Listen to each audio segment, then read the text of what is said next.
साल 1193 एक ऐसा शख्स जो हर जंग जीत चुका था लेकिन आज मौत के दरवाजे पे था। उसका नाम था मोहम्मद बख्तियार खिलजी। उसका बदन तप रहा था, सांस रुक रुक के चल रही थी। उसके सबसे काबिल हकीम भी हार मान चुके थे, कोई इलाज काम नहीं कर रहा था। खिलजी की मौत लगभग तय थी। तभी किसी ने कहा, अगर इस दुनिया में कोई इसे बचा सकता है तो सिर्फ एक जगह ही है, नालंदा। एक ऐसी जगह जो सिर्फ एक विश्वविद्यालय नहीं था, ज्ञान का एक संपूर्ण साम्राज्य था, जहाँ आयुर्वेदा, चिकित्सा और विज्ञान दुनिया से 100 साल आगे था, जहां बीमारियों का इलाज सिर्फ जड़ी बूटियों से ही नहीं बल्कि नॉलेज और एक्सपीरियंस से होता था। खिलजी बहुत दुखी हुआ कि क्या उसके पास एक भी ऐसा हकीम नहीं था जो उसकी बीमारी का इलाज कर सके। एक काफिर के हाथों वो कैसे अपना इलाज करवाता। वो इलाज करवाने के लिए तैयार तो हो गया, लेकिन उसने कोई भी दवा खाने या लगाने से मना कर दिया। आचार्य श्रीभद्र ने ना कोई दवा दी, ना कोई जड़ी बूटी। खिलजी से सिर्फ पढ़ने के लिए कहा गया और उसके लिए उसे कुरान दी गई। खिलजी ने रोज कुरान पढ़ना शुरू किया और हर दिन उसकी तबीयत बेहतर होती गई। लेकिन उसे एक बात का पता नहीं था कि उस कुरान के हर पन्ने पर एक ऐसा लेप लगाया गया था कि जब भी खिलजी कुरान पढ़ता तो हर बार पन्ना पलटने पर उसके हाथों में वो दवा भी लग जाती थी। खिलजी को लग रहा था कि उसका विश्वास ही उसे ठीक कर रहा था। जाने अनजाने में खिलजी बिल्कुल सही हो गया। उस लेप में क्या था, आज भी हम सभी के लिए एक रहस्य ही है। तो आपको लग रहा होगा कि खिलजी जब ठीक हो गया था तो वो अब नालंदा से आए आचार्य श्रीभद्र को इनाम देने वाला होगा। लेकिन खिलजी ने अपनी जान बचाने के बदले नालंदा को ऐसा इनाम दिया कि किसी एहसान फरामोश को भी शर्म आ जाए। नालंदा विश्वविद्यालय को जला दिया गया था। हजारों सालों का भारतीय इतिहास और बौद्ध धर्म के अनमोल ग्रंथों को राख बना दिया गया। नालंदा सिर्फ एक संस्थान नहीं था बल्कि एक तपोभूमि थी। ना जाने कितने विद्वानों की पूरी जिंदगी की तपस्या वहाँ की किताबों में सुरक्षित रखी गई थी और सब कुछ एक पल में खत्म हो गया। लेकिन सवाल ये है कि ये सब हुआ कैसे? क्या ये एक नॉर्मल हमले का नतीजा था या ये एक महान इतिहास को मिटाने की सोची समझी चाल थी? नालंदा ना ही किसी राजा की संपत्ति थी और ना ही कोई किला।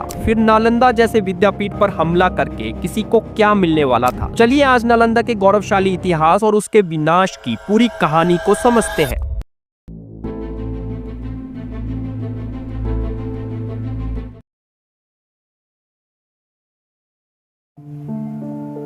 आज जब हम नॉलेज और एजुकेशन की बात करते हैं तो ऑक्सफोर्ड का नाम आता है, इटली की बोलोग्ना की बात की जाती है, हार्वर्ड, कैम्ब्रिज और स्टैनफोर्ड दुनिया के सबसे बड़े लर्निंग सेंटर्स माने जाते हैं। लेकिन हम इनसे भी 700 साल पहले की बात करने वाले हैं, एक ऐसी जगह की जो दुनिया की सबसे बड़ी नॉलेज हब थी। एक ऐसी जगह जिसमें सिर्फ पढ़ाई नहीं बल्कि नए विचारों का जन्म होता था, नई डिस्कवरीज होती थी जिसे दुनिया के कोने कोने से स्कॉलर्स अपनी सबसे बड़ी मंजिल मानते थे। वो महान संस्थान था नालंदा महाविहार। नालंदा 3 संस्कृत शब्दों से बनाया गया है, ना, आलम और दा, जिसका मतलब होता है unstoppable flow of knowledge. Nalanda एक ऐसी जगह थी जहां 10,000 से ज्यादा स्टूडेंट्स और 2,000 से ज्यादा टीचर्स एक साथ रहते थे। यहाँ astronomy, medicine, mathematics, philosophy, languages, हर तरह की नॉलेज का डेवलपमेंट हो रहा था। यहाँ तक कि चाइनीज ट्रैवलर ह्यूनसांग ने लिखा था कि नालंदा एक ऐसी जगह थी जहाँ पूरी दुनिया का सबसे एडवांस्ड एजुकेशन सिस्टम था। अगर किसी को नालंदा में पढ़ना होता था तो पहले गेट कीपर्स के पास उन्हें कुछ क्वेश्चंस के आंसर करने पड़ते थे। इन गेट कीपर्स को अलग अलग भाषाओं का ज्ञान होता था और वो स्टूडेंट से उन्हीं की भाषा में टेस्ट लेते थे। अगर उसमें पास हो गए तो उसके बाद ही कॉम्पिटिटिव एग्जाम में बैठने का मौका मिलता था। सोचिए, जहाँ के द्वारपाल ही इतने इंटेलिजेंट होते होंगे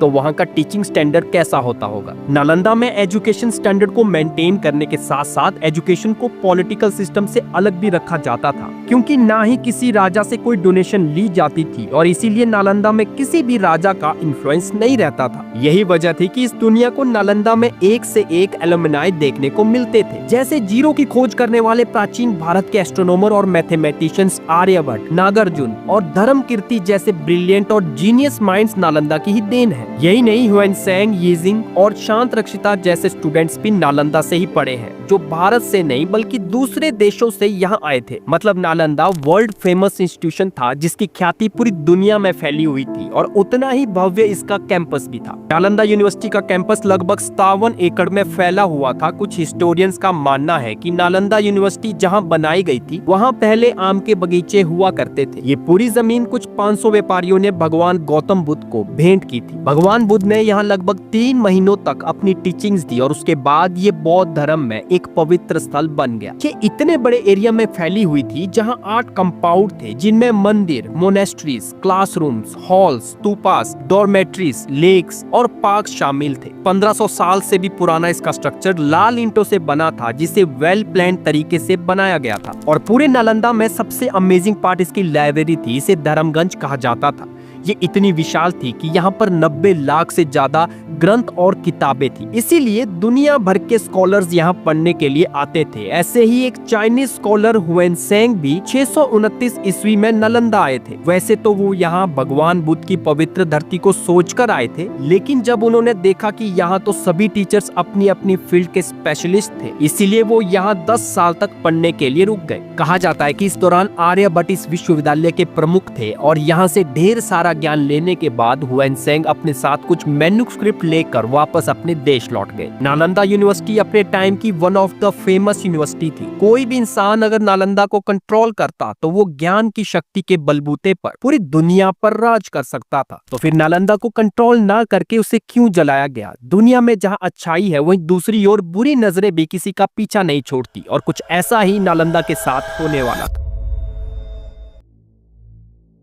ये वो दौर था जब अफगानिस्तान से एक लड़का भारत आया जिसे पैसा कमाकर वापस अपने देश जाना था, लेकिन जब ऐसा नहीं हुआ तो उसने घुरी सेना में भर्ती होकर अब लूट मार शुरू कर दी। उसने बहुत से हमले किए और अपनी लगातार जीत की वजह से वो चर्चा में रहने लगा। अब इसके बाद उसे बिहार के 2 गांवों की देखभाल का जिम्मा दिया गया, लेकिन खिलजी का लालच इतना बड़ा था कि उसने आसपास के इलाकों पर एक के बाद एक हमले किए। वो जीत रहा था और हर जीत के बाद वो अपना कब्जा बढ़ा रहा था। लेकिन फिर एक दिन खिलजी बीमार पड़ गया। उसका इलाज सबसे मशहूर हकीम कर रहे थे, लेकिन उसके हकीमों को उसकी बीमारी का ही पता नहीं चल रहा था, तो वो इलाज कैसे करते? खिलजी का सभी तरह से इलाज करवाया गया, कई तरह की दवा दी गई, लेकिन उसकी बीमारी का पता नहीं चल रहा था। धीरे धीरे उसकी तबीयत इतनी बिगड़ गई कि वो अब मौत का इंतजार करने लगा। फिर वही कहानी है जिसे हमने वीडियो की शुरुआत में देखा था, और इसके बाद आचार्य श्रीभद्र ने उसका इलाज किया। आचार्य श्रीभद्र ने खिलजी को मौत के मुंह से वापस ला दिया था। खिलजी शुक्रिया कहने के बजाय गुस्से से भर गया। जब उसके अपने सबसे काबिल हकीम हार मान चुके थे, तो कैसे एक विद्वान और एक मामूली से शिक्षक ने उसे जीवन दान दे दिया था। और तब उसने फैसला किया कि अगर ये ज्ञान उसकी तलवार से बड़ा हो गया तो आने वाली मुसीबत से पहले इसे मिटा देना बेहतर होगा। खिलजी नहीं जानता था कि जो उसने नालंदा में करने की ठान ली थी, वो इस पूरी दुनिया से एक अनमोल ज्ञान को हमेशा हमेशा के लिए छीन रहा था। वैसे तो नालंदा ने अपने समय में कई हमलों को झेला और हर बार नालंदा उन हमलों से बचकर उभरता रहा, लेकिन खिलजी ने नालंदा में ऐसी विनाशकारी आग लगाई कि सब देखते देखते खत्म होता हुआ दिखाई दे रहा था। आग की लपटों ने पूरे महाविद्यालय को घेर लिया था। हर तरफ बस तबाही का मंजर था। मंदिर, मोनेस्ट्रीज, लाइब्रेरीज,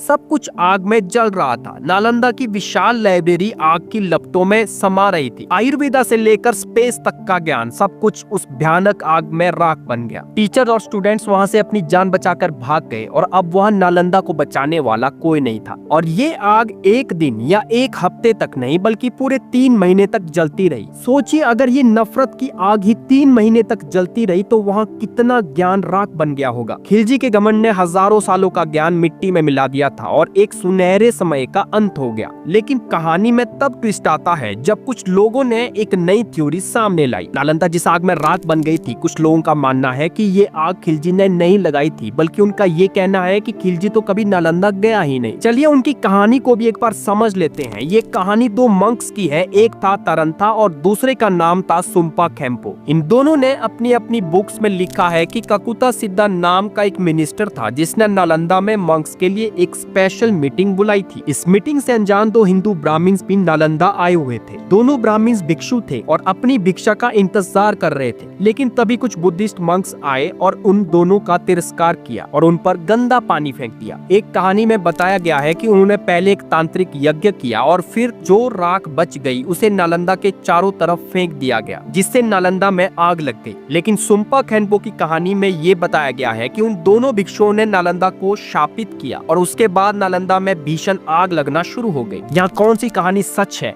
ये डिसाइड करने से पहले मैं आपको ये बता दूं कि इन दोनों मंक्स की कहानी लेट 13th सेंचुरी की है, जो अपने से 200 साल पहले की बात कर रहे थे। मतलब उन्होंने खुद ये घटना नहीं देखी। और दूसरी बात ये है कि खिलजी कभी नालंदा ही नहीं गया, ये बात बिल्कुल गलत है। बल्कि खिलजी एक आर्मी कमांडर था और जो भी इलाका उसके पास था वो नालंदा और उसके आसपास के इलाके ही थे। आपको कौन सी स्टोरी सच लगती है कमेंट सेक्शन में जरूर बताएं।